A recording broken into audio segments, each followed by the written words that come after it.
Aí Moisés questiona Deus.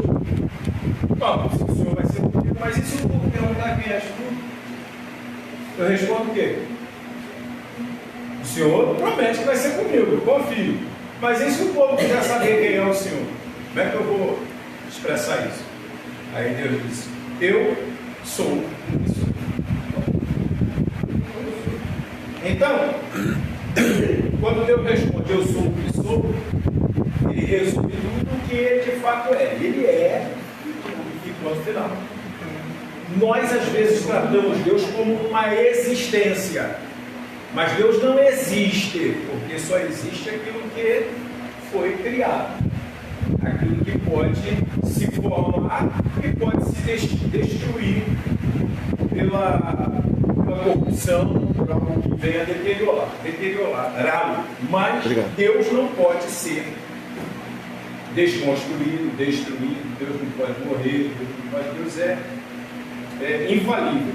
Então, se a gente for pensar ponto cada ponto, então a gente começa a questionar o quê? O que os ateus, os homens que pensam ser inteligentes, pensam?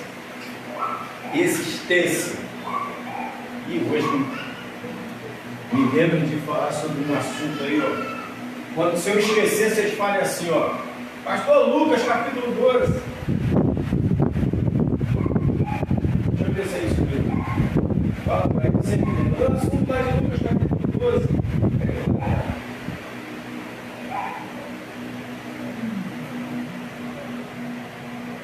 Então, existência de Deus.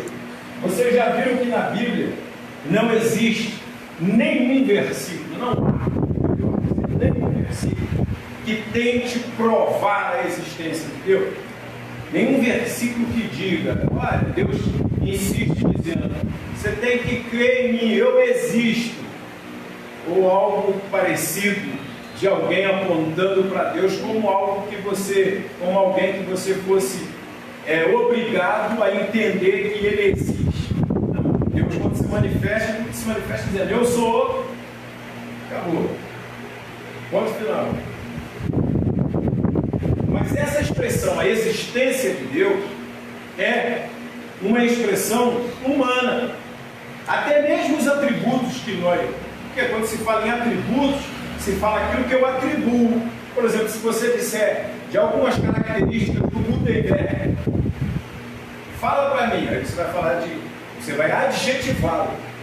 Você vai falar de algumas características físicas, você vai falar de algumas características da personalidade dele. Olha, ele é assim, ele gosta de brincar, ele fala desse jeito. Aí você vai falar do aspecto da sua voz, da sua aparência. Então você está atribuindo essas características, é você que está percebendo, a sua percepção está trazendo à baila as características do Gutenberg. E assim também o homem traz em mente as lembranças acerca de Deus. Por meio de quê? Primeiro, de suas manifestações sobrenaturais. Como é que Deus vai provar que é Deus para o homem se ele não fizer algo excepcional aquilo que é natural, que o homem já conhece? Se Deus fizer só aquilo que é normal, por exemplo, todo mundo precisa de ar para respirar, água para beber, comida, alimentos para se alimentar. É alguma coisa extremamente absurda, isso absoluta, coisa muito sobrenatural, é comum, normal. Então ninguém vai se maravilhar disso. Então vamos se maravilhar de quê? Quando encontramos coisas que ultrapassam a esse mundo natural que nós vivemos. Por isso que a Bíblia diz que o homem natural não entende as coisas do Espírito, porque as coisas do Espírito se discernem espiritualmente. Entendeu? Aí, eu não sei se eu já compartilhei com vocês, 1 Coríntios capítulo 2. Eu não sei se eu já falei para vocês sobre isso aqui. Mas deixa eu continuar aqui, eu vou falar do 1 Coríntios capítulo 2 depois de Lucas também. Tem umas coisas na Bíblia que são bem erradas. Então você vai discutir a existência Depois,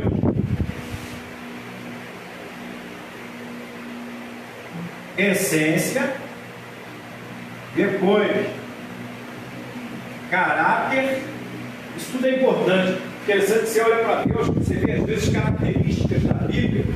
Aí você, quando começar a ler a Bíblia e você olhar para isso, você vai pensar assim: quem é Deus? Eu tenho que... Hebreus capítulo 11, versículo 6 diz o quê? Perdão.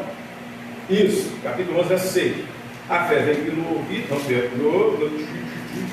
Não é isso. Brugou aqui. Sem fé é impossível agradar a Deus, porque é necessário que aqueles que se aproximam de Deus creiam que Ele existe e que é galardoador dos que o buscam. Então, observe uma coisa: todos podem se aproximar de Deus, mas é necessário que quem aproxima-se de Deus creia